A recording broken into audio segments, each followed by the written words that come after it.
Yo, what's up guys? So, you want to learn how to skateboard, huh? Well, in today's episode, I'm going to show you everything that you need to start your skateboarding journey. I'm going to show you how to start riding, how to stop, how to turn, how to balance, everything in between. So, stay tuned. But before we get into that, there are some things that I want you to know about skateboarding that will kind of set the standard of expectation when learning how to do things, when learning how to do tricks and stuff like that. So the very first thing is that skateboarding is really hard, and skateboarders tend to make skate tricks and just pushing around look and feel really easy. But if you've never rode a skateboard before, then you will quickly find out that it is not as easy as they make it seem. Most skaters that are really good have probably been skating for a really long time, so don't let the looks deceive you. And the second thing that I want you guys to know about skateboarding is that it takes a really long time to get good at skateboarding. You could spend weeks, you could spend months, even years on a single trick and still struggle with it. I've been skateboarding for, I don't know, maybe 5 years, and I still struggle with tray flips, so just keep that in the back of your mind. And the third thing that I want you guys to know is that skateboarding can be painful. You might have to kiss the ground a couple times, you might fall, get hurt, get scraped up. Expect it, it's gonna happen, it's part of skateboarding, so just keep those 3 things in mind when getting started. If you need to wear protective gear, absolutely do so. Nothing wrong with wearing a helmet, pads, and things like that. If it makes you feel comfortable, then it's absolutely okay. And even pro skaters wear helmets and pads when learning new tricks or harder tricks that are out of their range. But other than that, we can go ahead and get started. Alright guys, now that that's out of the way, the first thing that you'll need is, of course, is a skateboard. And you can get a skateboard at any skate shop, either locally or online. My recommendation to you is to type in skate shop on Google, and whatever comes up either locally or online would be the best bets for you to get your very first skateboard. Now, I don't recommend that you get a skateboard from either Walmart or Target. Usually the quality of the skateboards that you find there are really low. They're very cheap, the wheels don't roll, and it's just not even worth it. So I say save up the extra money to just buy a real quality skateboard. They run about $100 and it's completely worth it. I also recommend that you try going to the skate shop, because then you can feel the deck, you can see how it's shaped, and then you can also talk to the workers, see what they recommend, see what they like, what they don't like, and you can ask them skateboarding questions and things they may have experience on. And it's just a lot more in tune with the culture when you go to the skate shop. But there's nothing wrong with buying online from an online skate shop. It's just a little nice when you can be able to talk to people about the product before you take it home and start using it. So yeah. Alright guys, the second thing that you'll need is a nice pair of skate shoes. And it doesn't really matter what pair of shoes you get, but some notable features that you'll want is a nice flat outsole, either suede or leather uppers, and some extra padding either around the ankle, around the toe, anywhere that gets shredded up really easily. And also a cushioned insole would help out a lot, especially when skating down drops, gaps, or just taking some jump impact and things like that. So a good example of a nice skate shoe would be the Vans Classics or the Vans Skates. I don't know what they call them anymore, but they have Vans that are specifically made for skating. They have the Pop Cush insole, which is a nice cushioned insole that goes on the inside of the shoe.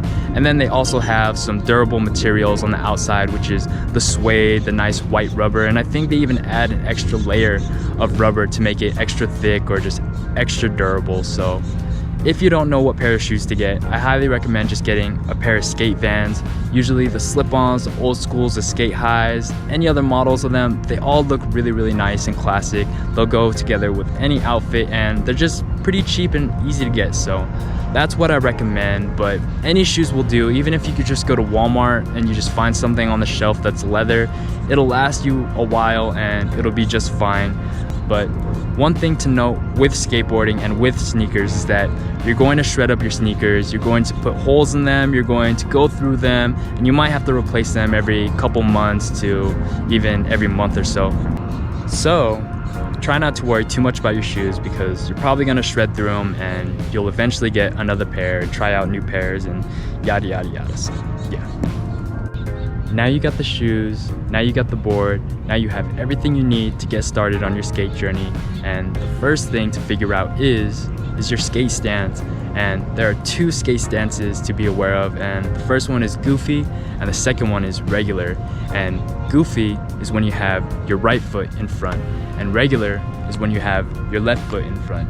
Now, it doesn't really matter which way that you skate. A lot of people skate goofy, a lot of people skate regular. Usually it's about a 50-50 split, but I did a poll on my channel and it seems that there are more goofy skaters on my channel than there are regular skaters. Now, I'm personally a regular skater. I skate with my left foot in front, and that's just more comfortable for me. But there are a lot of people out there who skate with their right foot in front and who are just as good as any other regular skaters. So don't let the name deceive you. There's nothing regular about skating regular, and there's nothing goofy about skating goofy. It's just the name, it's just the term that they use. I don't know why, don't ask me, but yeah. The easiest way to figure out whether you're goofy or regular is to pretend you're about to slide on a patch of ice.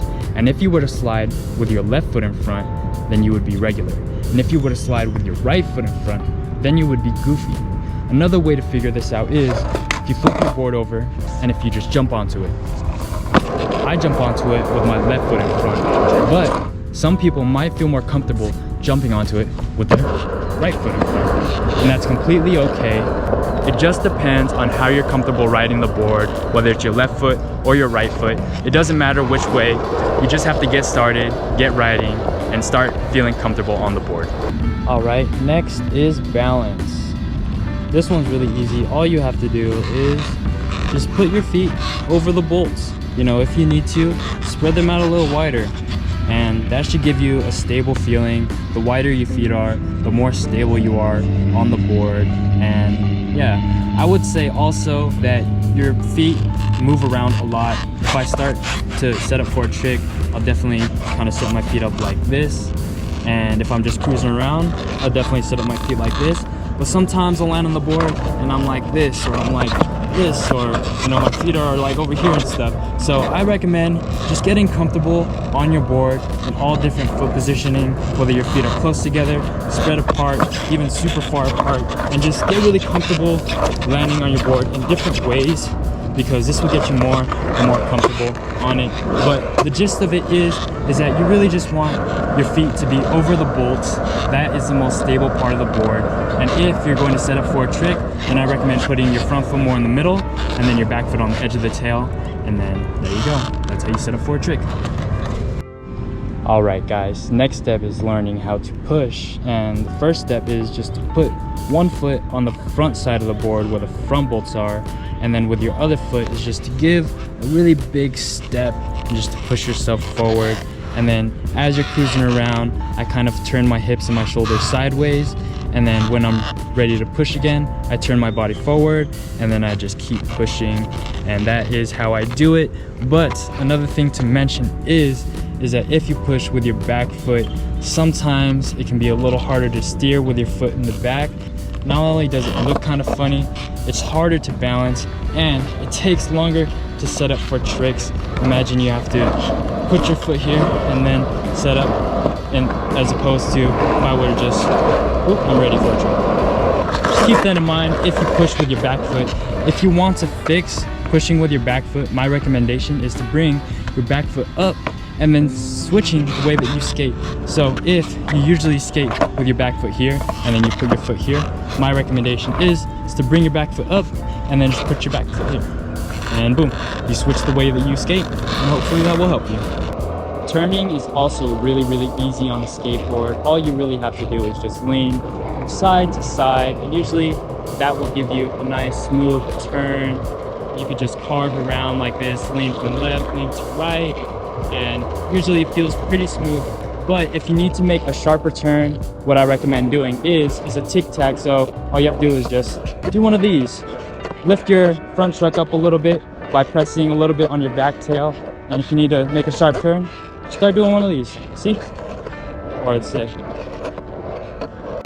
All right, guys, the last thing is stopping, and stopping is really, really easy. All you have to do is just put your foot on the ground and it'll slow you down and stop you. Another option that you have is you could just use your toe to drag on the ground, and that will also slow you down. And another really cool and stylish way is to lean back a little and just use your heel to stop you. An important note with this stop though is to not use your tail. Use the heel of your shoe and not the tail of the board. It's like very, very subtle, but you can see that the tail is not touching the ground, and I'm still using my shoe to make the stop. The reason that we do this is because you don't want to get razor tail, and what razor tail is this, having a really, really sharp edge. And if the board were to come flying at you, it could potentially be dangerous. It could come up and cut you, so you don't want that. Make sure that this is not too sharp. And yeah, another really cool way to stop is what I like to call the magic broomstick. So I just pop the board up into my hand like that, and then I could just walk and do whatever I need to do. But that one takes a bit of skill. I kind of just treat it like ollie and just have my hand here ready to catch it. Boom, and that's how you do that. And the final way to stop is the easiest one, and it's just to run and jump off your board. You know, you can just go back and pick up your board. You know, no stress. Your board's not going anywhere. Just hopefully it doesn't get ran over by a car or something. But yeah, that's it. Don't think too much about it. The easiest way I recommend is just put your foot on the ground. It's super easy. All right, guys. Now that you know how to use the skateboard, it's time to go out and actually practice. If you really want to get good at skateboarding, then the key is consistency. And that means going out for at least 10 to 30 minutes every single day, or at least as many days as you possibly can. A lot of the skaters that you see who are really, really good at skateboarding have been skating for a really long time, probably multiple years, and that's what it takes. It takes multiple years of consistent training every single day. So if you want it, you gotta work for it. So don't give up. Go outside as much as you can, and I promise you will get better with every single session. So thank you guys so much for watching. Don't forget to drop me a like if you learned something. Subscribe if you haven't already. More tutorials, more tricks coming soon. And in the next video, we'll be doing 10 tricks that you can learn before an ollie, 10 easy beginner tricks. So should be a lot of fun. A lot more videos coming soon. I'm gonna teach you guys how to get good at skateboarding. So stay along for the journey. I'll see you guys in the next one. Until next time, peace out.